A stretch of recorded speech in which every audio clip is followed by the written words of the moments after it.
chapter 7.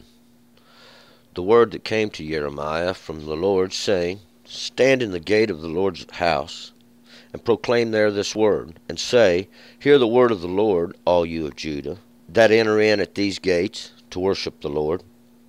Thus saith the Lord of hosts, the God of Israel, Amend your ways and your doings, and I will cause you to dwell in this place.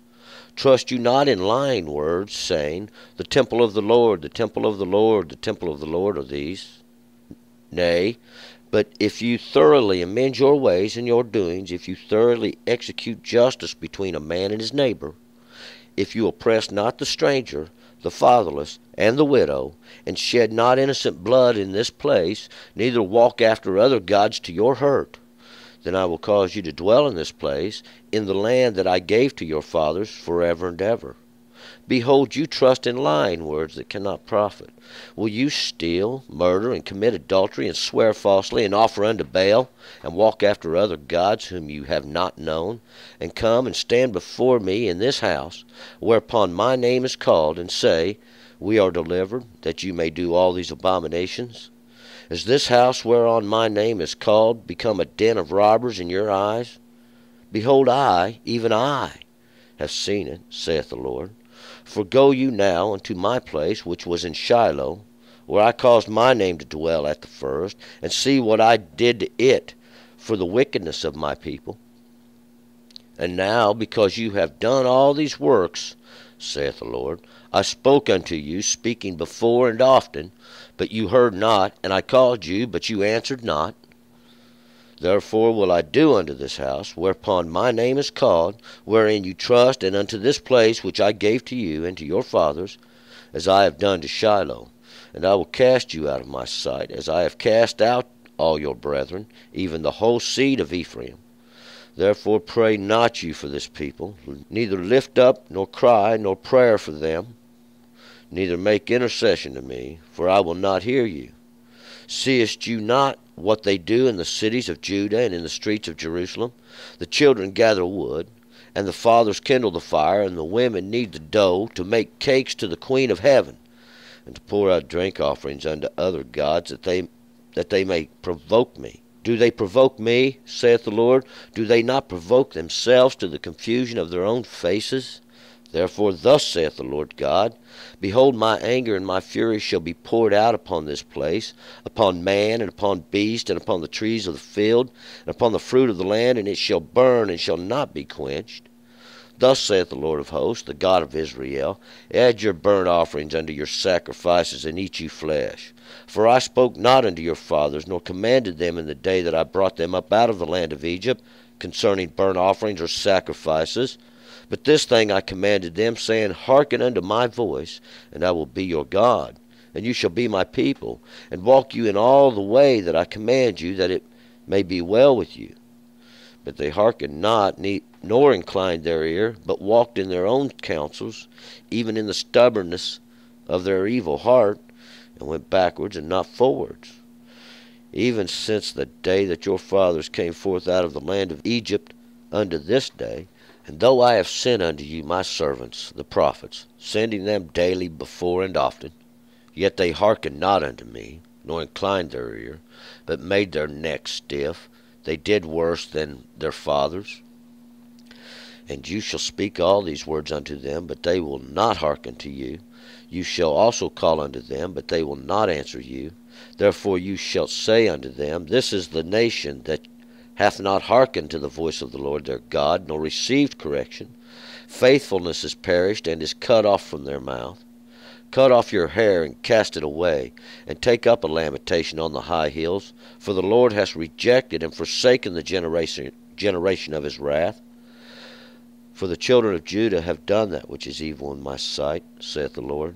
They have set their detestable things in the house whereon my name is called, to defile it. And they have built the high places of Topheh, which is in the valley of the son of Hinnom, to burn their sons and their daughters in the fire, which I commanded not, neither came it into my mind.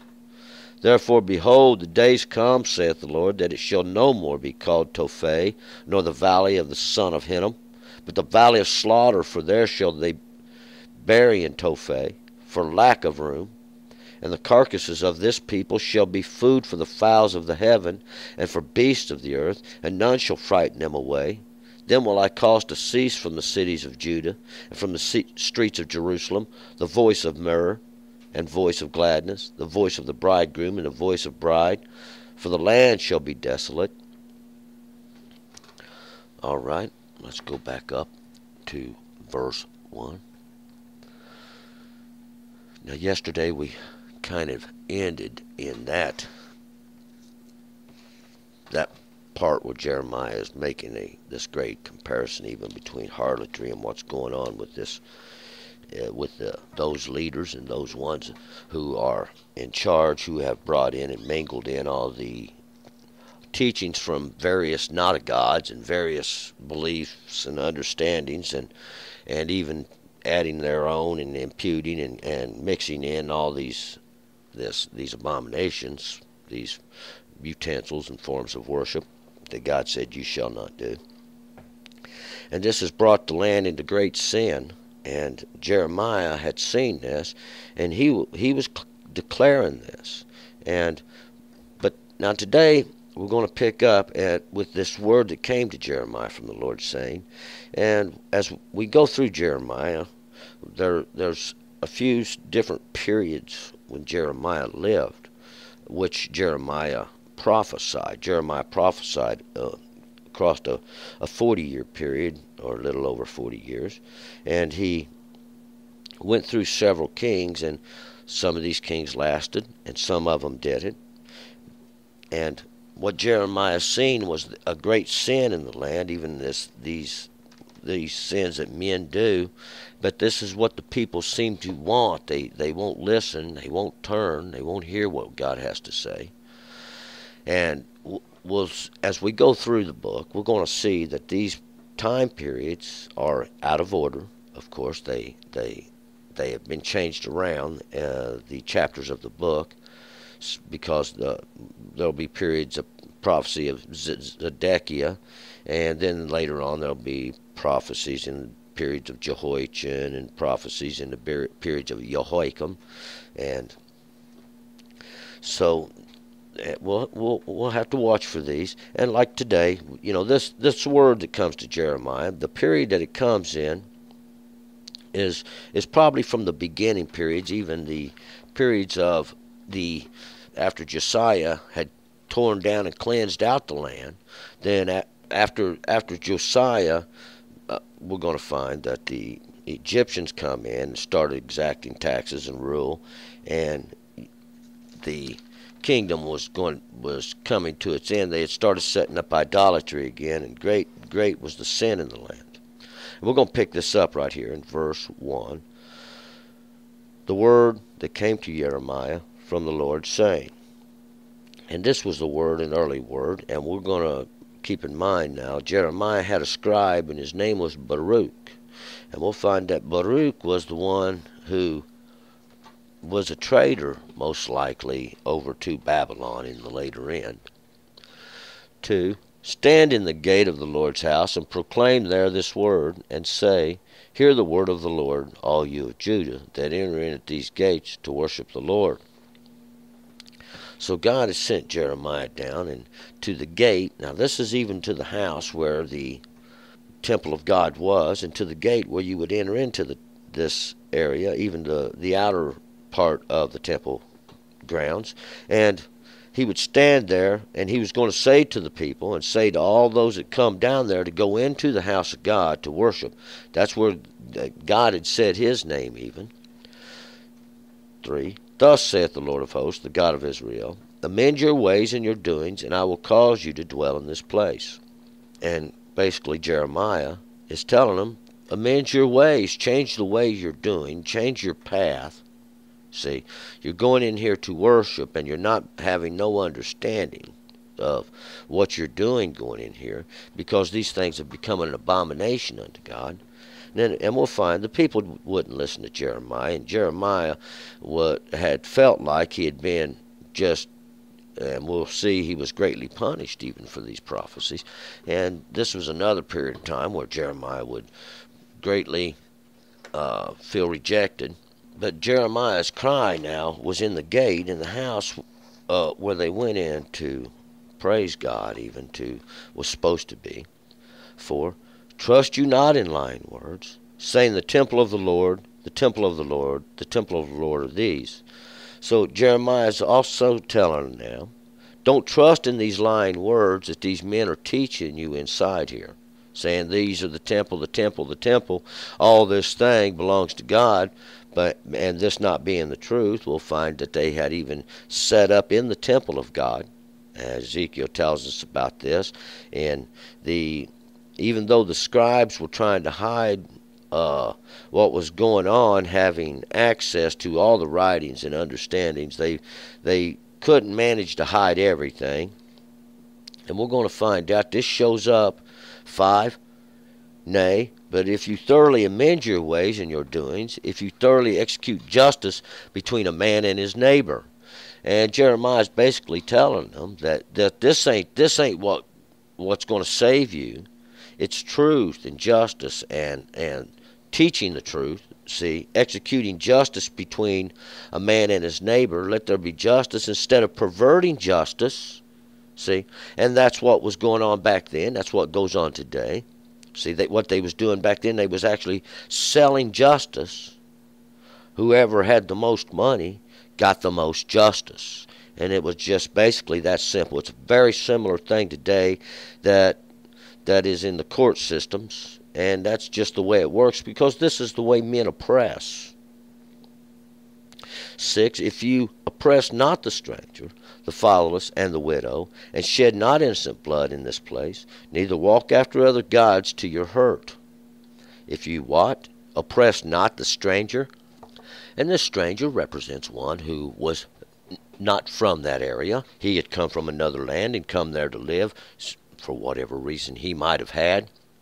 Whether he was being forced around, a drifter, set by God, having no understanding, or whether he be a man who was shunned for some other reason from some other nation. For whatever the reason be, that you should not oppress him or just take advantage of him because he doesn't know your customs, he doesn't maybe speak your language. The fatherless. Who are these fatherless? These fatherless are the ones who's grown up and didn't have a masculine presence in their life, who didn't have somebody to teach them the law, teach them understanding, give them a little bit of backbone. And the widow, even the widow, this one who's lost her husband, who's lost the one she was given in marriage to, her understanding has been taken away, her breadwinner. Even in those times, now that I don't mean to offend anybody by that, and shed not innocent blood in this place, and shed not innocent blood, and because we're going to find out, see, what they was doing, these lies that they was teaching, is a form of even murder, and that was what was going on back then, that if the king was unhappy, or somebody unhappy with the lessers, you might look at it that way, because that's the way they do. They would just have them killed. This is documented in Kings. This shed innocent blood excessively.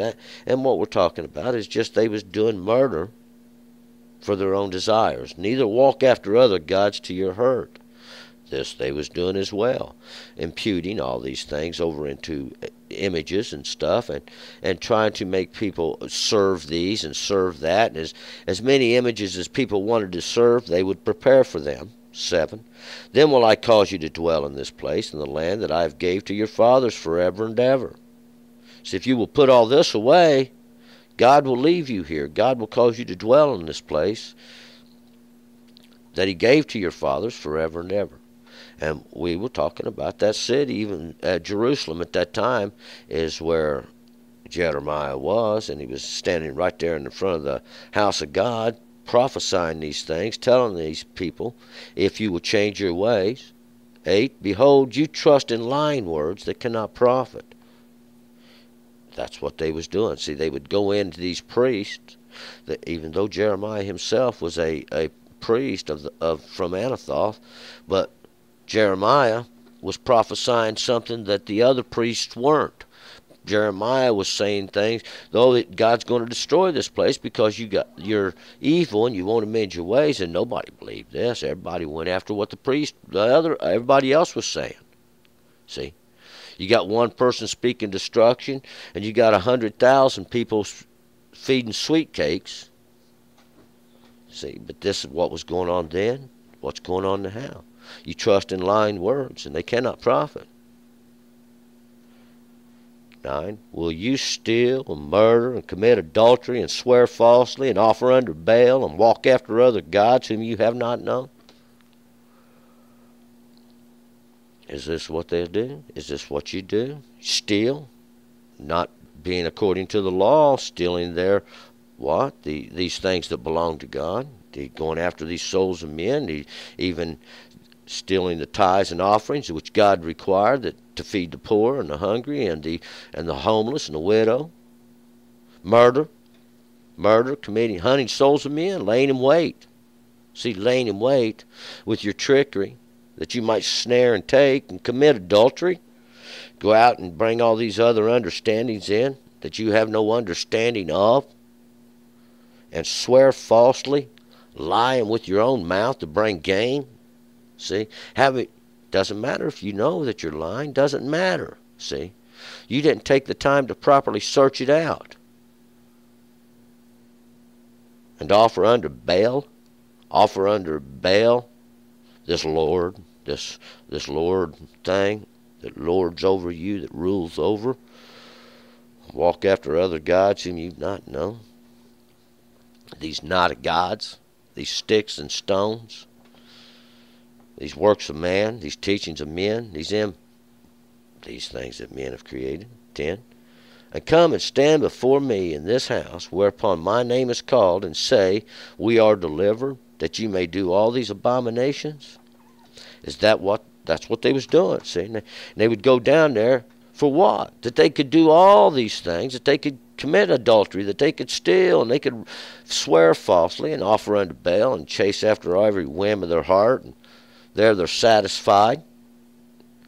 That they can do all these things and still stand before God. That's why we had the comparison that you've got your head turned around backwards. See, you run around doing sin, doing wickedness, and think you have got another way that's going to just make all this go away. Meanwhile, the earth just degrades. Man runs wickedly, doing after every lust he has, perversions in the streets. 12. For go you now into my place, which was in Shiloh, where I caused my name to dwell at the first, and see what I did to it for the wickedness of my people Israel. Shiloh, that great example. Remember Eli? Remember Eli? What happened to that place? God brought it to an end. 13. And now, because you have done all these works, saith the Lord, and I spoke unto you, speaking before and often, but you heard not, and I called you, but you answered not. Nobody listened. Nobody ever does. They just run off chasing after everything, trying to make another way around, trying to curve the road around. What they're trying to get around is the law. But see, because everything that the law keeps you from doing for your own good are the lusts of man, that which man seeketh to do great gain by. And it's for your own good that you keep the law. God, it ain't like God ain't warned you. It ain't like God ain't said nothing. It ain't like God ain't sent a prophet to tell you about all these that stand up there running their mouths, teaching for gain, and trying to impute things over from God over into an image. It ain't like nobody ain't said nothing. 14. Therefore will I do unto the house whereupon my name is called, wherein you trust, and unto the place which I gave to you and your fathers, as I have done to Shiloh. And we're going to see the end of it. What did he do to Shiloh? Done away with it. What's he going to do to Jerusalem? Do away with it. See? What's he going to do to all these places, that even the great houses they have today? All these high hills, all these exalted places, and where they teach and they may impute things of God, and they have made themselves wealthy and fat. Should I tell you the end of it? Should you change your ways? Should you hear warning? Should you listen? Should you open your eyes and see? Should you confess your sin before man? 15. And I will cast you out of my sight, as I have cast out all your brethren, even the whole seed of Ephraim. And what God do before he done this to Judah? See, what God do before he done this to Jerusalem? He made an example to try to teach them something. He destroyed Israel over there, the 10 nations, scattered them out into all of Syria. This is Ephraim here. That's what we're talking about. Ephraim to the north. Ephraim, those double-fruited. See, the double-fruited. Oh, they served God, but they prayed through every idol and did that. See, and this was a great sin. We learned this from the separation of Rehoboam and Jeroboam. 16. Therefore pray not ye for this people, neither lift up cry nor prayer for them, neither make intercession to me, for I will not hear you. There's no sense in praying now, for they've had plenty of understanding, and they love it so, is the intent of this, because God has seen this. See, God has been here for a long time, and he knows the wickedness of man, and he set this up that it can be done like this over and over. It's the way it is. God does these things. See, God raises it up. God throws it down. And he says, I am God. I do these things. 17. Seest you not what they do in the cities of Judah and the streets of Jerusalem? Don't nobody look around and see what they do in these cities of praising, in these streets of peaceful teachings? See, these represent a higher understanding even. They all represent this place where things are supposed to be right. See, this where they're supposed to be giving understanding from God to everybody, so that everybody can have understanding in the earth, so we can all come to one understanding. 18. The children gather wood, and the fathers kindle the fire, and the women knead the dough, and make cakes to Queen of Heaven, and to pour out drink offerings unto other gods, that they may provoke me. This is what's going on. This is what was going on then. The children gather wood. Basically, the children are becoming the wood that's gathered. The fathers kindle the fire. They're the fire that was kindled. See, they're the ones that's turned from God. They're the ones that refuse to teach the children the law. And they're the ones that's stroking it up. They're the ones that's stroking the fire. And the women, they knead the dough. They soften it up. They prepare it.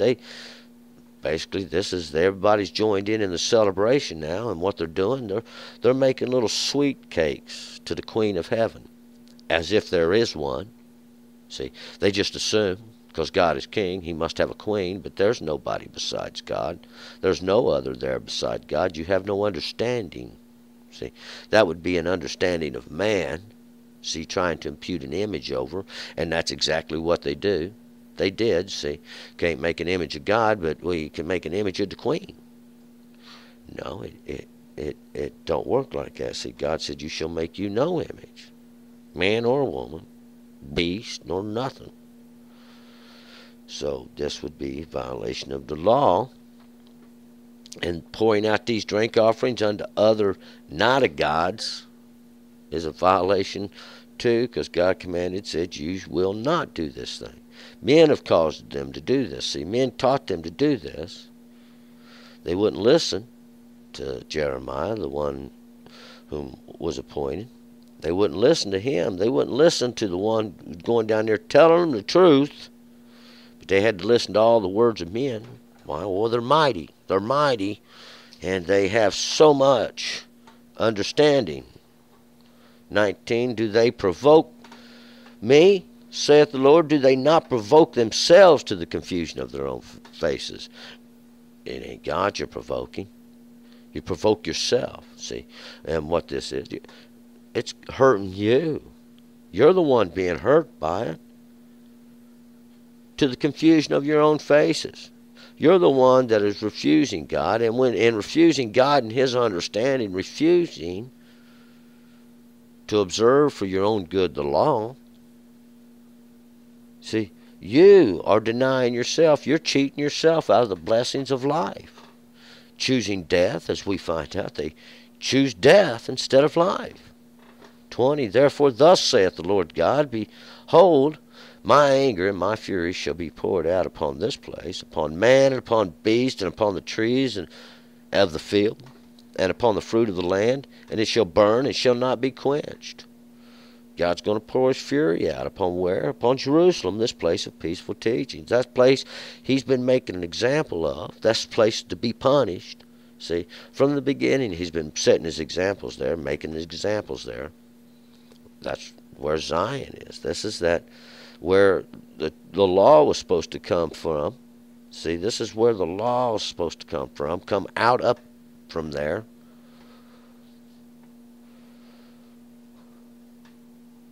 God's going to pour his anger out, see? And what's he going to do?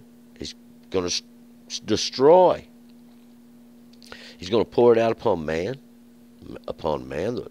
and a man's hard to find these days, and upon beast.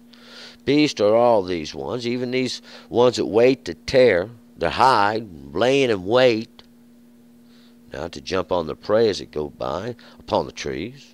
These trees are all those high ones, these ones who stand up there even in authority of the field. They're supposed to have the fruit, bringing forth the fruit, be bringing forth understanding into the earth, teaching and knowledge. But that's not what goes on. See why? Because they forsaken the fatherless. See, those that didn't have no ways of teaching, they forsaken those, and the widow. See, and what happens is the land begins to degrade. 21. Thus saith the Lord of hosts, the God of Israel, add your burnt offerings unto your sacrifices, and eat ye flesh. Add sacrifice to sacrifice. See, God never asked for no sacrifices.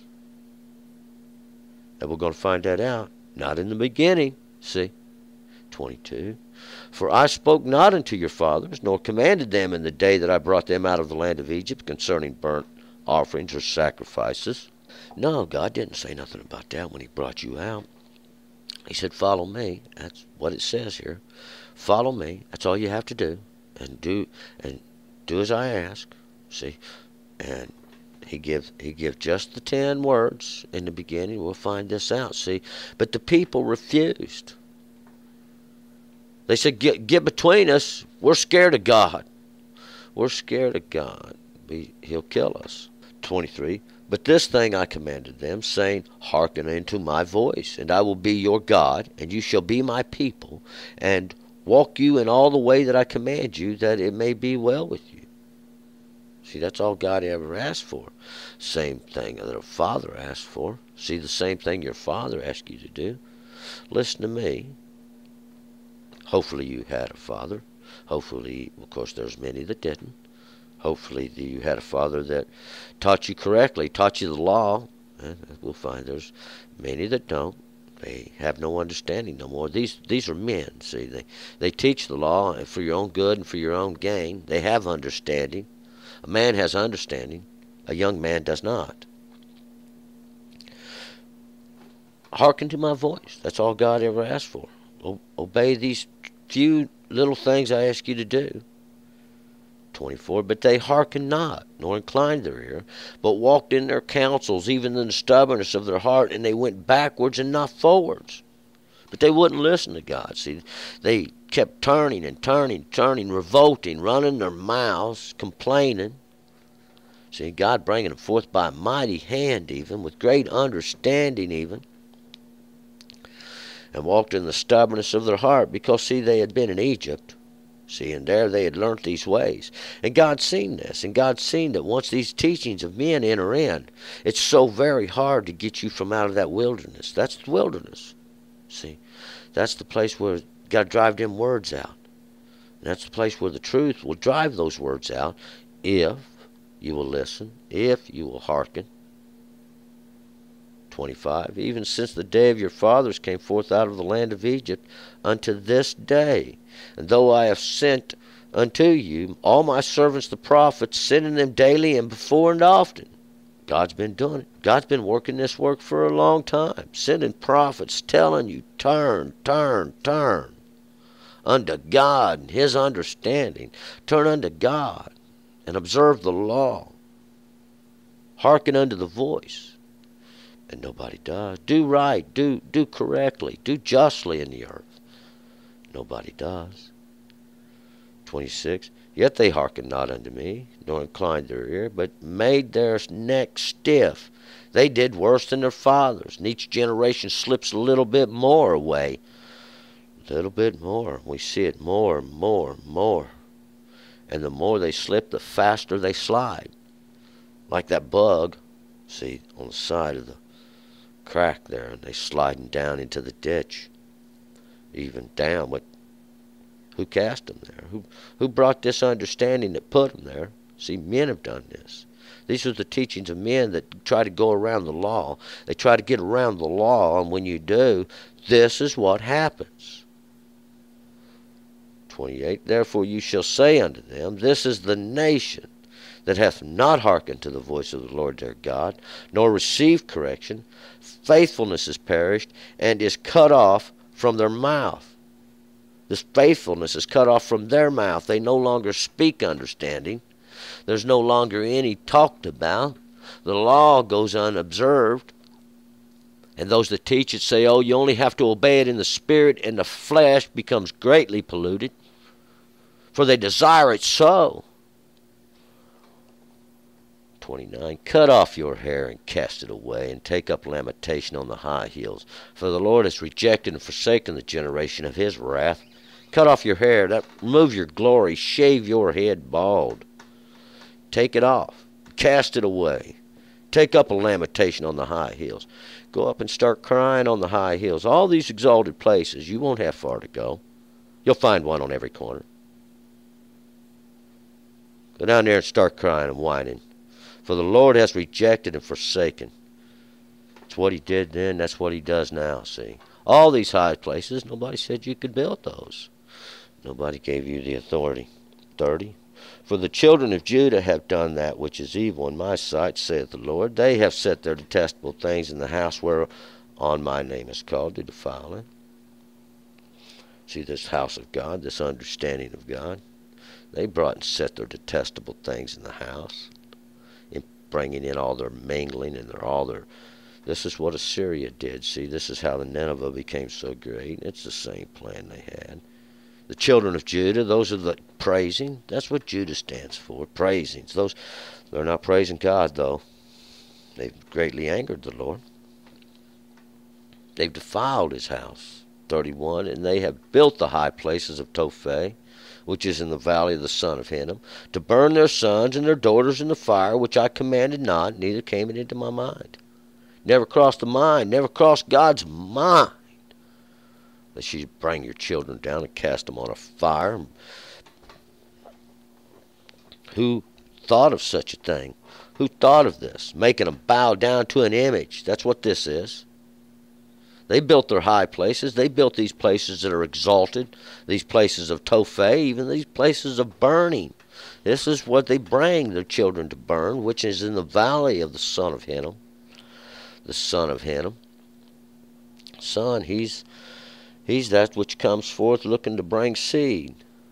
Hinnom is a place of... what it was the dump. And what it was a big crack in the ground, a big hole, a big gorge down in there. And everybody used to bring their garbage and they throw it out in there. And Hinnom is kind of this place of pity for those things that have been broken. The things he had to throw, they cry about it. Hinnom is these crying for these, or this pity that they've got for all these things that are broken that they've had to throw in the dump. See, and that's what it represents. But every once in a while, this place would catch on fire and smoke and bellow up. And Topheh is kind of referred to as this hell that men have an understanding of. And we're going to find out. You don't have to go far to get to there. See, because the moment you turn from the law, the moment you don't have no understanding, the moment they've taught you and brought you down and throwed you in this fire, see, this furnace even, where they cast the souls of men, We've talked about this. This has already been talked about. That's what we're talking about. That's what's going on today. See, back then they called it Tophet, but we're going to see here. That's not what they're going to call it. That's not, God's going to change the name of that place. 32. Therefore, behold, the days come, saith the Lord, that it shall no more be called Tophet, nor the valley of the son of Hinnom, but the valley of slaughter. For they shall bury in Tophet for lack of room. They'll fill that crack up. They're going to fill that gorge up with the slain that they buried there, they brought there and thrown on the fire. And it's not going to be called Tophet, but the valley of slaughter, because that's what it's become. Of course, they cry for those things that are gone. They cry for those things that have gone, but it was their own sins that brought it to pass. See, it was their own ways that brought it to pass, because what we're talking about is these things that God is going to be taken away, destroying even. 33. And the carcasses of the people shall be food for the fowls of heaven and for the beasts of the earth, and none shall frighten them away. None shall frighten who away? These fowls of heaven and these beasts of the earth. These fowls of prey who darken us with their wings. All these represent the false prophet. All these represent prophets who teach lies. All these represents the priest and these ones over the great associations who stand up in there and govern these teachings which lead astray. All of them. See, that's who we're talking to. And that's what it's really all about. See, these are the ones that are filling this place with carcasses. These are the ones that's causing all this. How long does it take to bring understanding once you receive it? If you have truly received it. But if you've not, then it must be lies you speak. 34. Then will I cause to cease from the cities of Judah and from the streets of Jerusalem the voice of myrrh and the voice of gladness, the voice of the bridegroom, the voice of the bride. For the land shall be desolate. What's going to happen? God's going to cause to cease from the cities of praise and these streets of peaceful teachings, the voice of happiness and the voice of gladness, this voice of singing, this voice of dancing around, being drunk at the great marriage, groom and the bride. God's going to make desolate, see. Declaring from the beginning the things that of the end. That's who God is. That's his great judgment. He always comes in judgment, in punishment, making himself known. See, always. And this is the God we wait for, and this is the God we see. And we see the punishment in the earth. Of course, men don't. Men don't have no understanding of these things. They ain't going to teach these things. There's no gain in this. There's no gain in this because nobody wants to hear it. Turn and return. We're going to move forward to chapter 8.